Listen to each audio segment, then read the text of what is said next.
The Newsday continues here on One News Now Business. I'm Diego Castro. Here are the biggest stories on the economic and corporate fronts. The Maharlika Investment Fund will seek to double its investable capital to 250 billion pesos in 2 years to bankroll local infrastructure projects and help spur the economy. MIF President and Chief Executive Officer Joel Consing said the company plans to start inviting domestic and foreign investors in the coming year. This is to build its war chest from the 125 billion pesos pledged by the Philippine government and state-owned lenders. Consing added that Maharlika is planning an investor roadshow in 2024 and will also tap the Treasury Bureau to oversee its idle funds. The company, however, remains mindful of concerns after Malaysia's state fund 1MDB became the center of a multi-billion-dollar scandal. The World Bank expects the country's debt level to remain sustainable in the medium term. The World Bank says the national government debt ratio is projected to decline to 60% of the GDP by 2025. That's the same target that the country aims to achieve in 2 years. The lender expects the debt to GDP ratio to revert to a downward trajectory due to fiscal consolidation and robust growth. World Bank says the country's financial system may still be deep enough to accommodate large financing needs. However, the bank warns that excess liquidity may diminish over the medium term. The government's debt as a share of GDP stood at 60.2% by the third quarter. Though it is lower than the 63.3% from a year ago, it is still slightly above target. Meanwhile, the national government's debt ballooned to a record high of 14.48 trillion pesos as of end October. The weakness of the country's basic education system is seen to eventually lead to a weak workforce and affect economic growth, as well as global competitiveness. The Philippine Business for Education, or PBED, says, quote, "Much work needs to be done in the education system." After the 2022 program for international student assessment ranked the Philippines in the bottom 10 of 81 countries in terms of students' performance in math, reading, and science. The group says the poor performance of the country's learners did not start during the pandemic and has long been a problem. Speaking to the big story, the group recommends the decentralization of education in the country. In other countries where education systems are more decentralized, there are more schools or even provinces have more autonomy in terms of decision making, in procurement, in hiring teachers, in setting the standards. Not setting the I mean in procuring learning materials. So these problems will also be solved by decentralization. The group also cites the need to ramp up the government's nutrition program. PBED also calls for more investments for teachers so they may address students' issues outside the classroom. In the report, we saw that around 43% of students belong to a school with reported understaffing.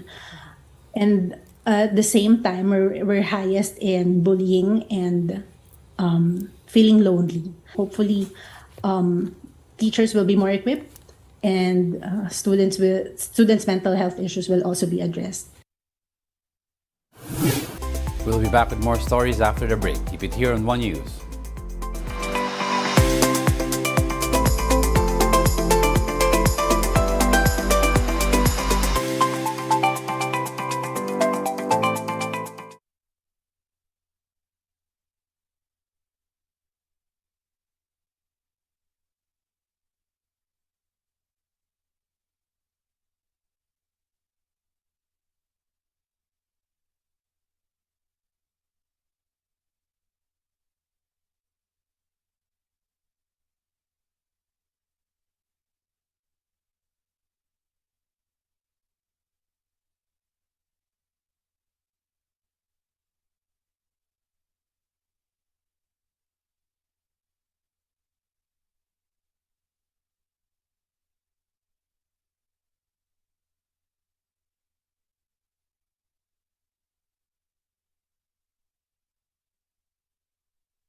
You're still watching One News Now. I'm Diego Castro.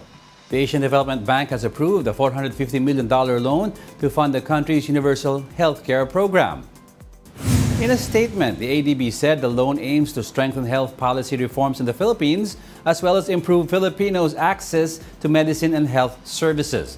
The funds will be used for the implementation of the Build Universal Health Care program, which will implement reforms such as sustainable financing for UHC, the integrated delivery of quality health services, and the interoperability of health information systems. The multilateral lender said the Philippine government has adopted an updated health financing strategy, a national medicine access policy, and the National Health Data Repository Framework under the Build UHC subprogram 2. The LTFRB suspends the operations of the Ceres Bus Company after one of its units fell into a ravine in Hamtic, Antique, claiming the lives of at least 17 people. The preventive suspension covers 15 of the company's buses that ply the Iloilo to Antique route. The suspension will be in effect for 90 days. The Antique LGU has earlier described the zigzag and mountainous road where the accident took place in Barangay Igbukagay as accident-prone. The local government is now calling on the national government to establish a new and alternative route to prevent such tragedies. The provincial government of Antique has vowed to provide cash assistance to the victims and the families of those who died in the accident. If you remember that area in Igbukagay that is dubbed as the killer curve, that was reported already to the Office of the Civil Defense. I called the attention of the PWH to rectify the engineering design of that road.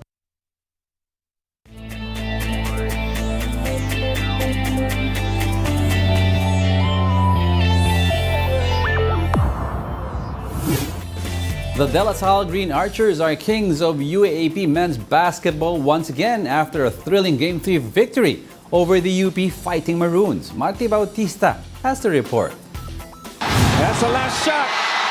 De La Salle University on top again of the UAAP. After almost 7 years, the De La Salle Green Archers have broken the championship drought intact.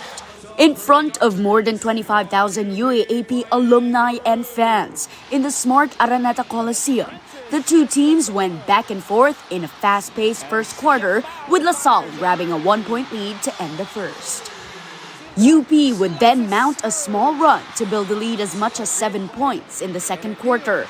Come the second half, the Green Archers and the Fighting Maroons would continue trading blows. However, La Salle found itself trailing 65-60 in the middle of the fourth quarter. Despite this setback, the Green Archers managed to stage a comeback thanks to a 10-4 run, ultimately securing the victory in the end after UP muffed several scoring opportunities. In all, the Fighting Maroons failed to score for more than 6 minutes, only breaking the drought in the last 5 seconds of the game. Final score, 73-69. Season 86 MVP and now Finals MVP, Kevin Kembao, delivered an outstanding performance as he finished with 24 points, 8 rebounds, 4 assists, 2 blocks, and a steal for the newly minted champs. I can't believe it, we did it. I knew we could do it after we won Game 2. We just believed. And go Animal Asal! Yeah! This victory marks DLSU's 10th men's basketball championship. Present to celebrate La Salle's latest championship feat were Green Archer legends who led the team to glory over the past 2 decades.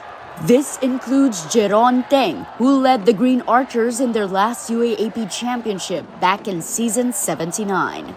All I can say is I'm really overwhelmed. I'm really grateful and thankful for our Green Archers for bringing back the championship to TAF. And sobrang sarap na ganong feeling. And now is the best time to be a Lasallians. Animo Lasal!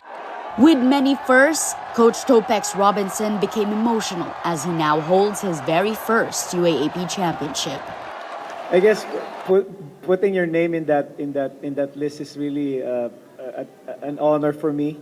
You know, this is my first championship as a college head coach. You know, after so many tries, and again, you just don't want to give up. For News 5, Marty Bautista, we are One News. And those are the top business stories of the hour. I'm Jago Castro. Join us again at 2 p.m. We are One News, all sides, all the time.